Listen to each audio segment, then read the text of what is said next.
కుబేరునికి ఓసారి తన దగ్గర ఉన్న సంపదంతా ప్రదర్శించాలన్న కోరిక పుట్టింది. అందుకోసం శివుని దగ్గరికి వెళ్లి తన ఇంటికి విందుకు రమ్మని కోరాడు కుబేరుడు. అతనిలో ఉండే గర్వాన్ని గమనించిన శివుడు దానిని అణిచేందుకు తన కుమారుడైన గణేశుడే తగినవాడని అనుకున్నాడు.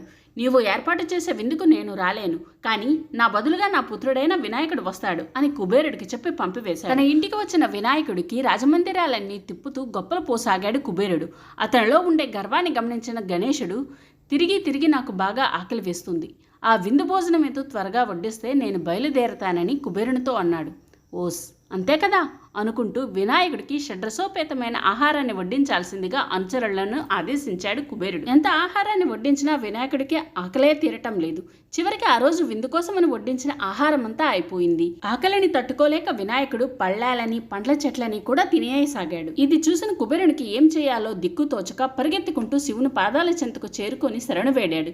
తన గర్వానికి క్షమించమంటూ వేడుకున్నాడు. అప్పుడు శివుడు చిరునవ్వుతో గుప్పెడు మెతుకులను కుబేరుని చేతిలో ఉంచి వీటిని గణేశునికి ఇవ్వమని, అతని ఆకలి తప్పక తీరుతుందని సెలవిచ్చి నిజంగానే ఆ గుప్పెడి మెతుకులతో వినాయకుని యొక్క ఆకలి తీరింది. కుబేరుని యొక్క గర్వము అణిగిపోయింది.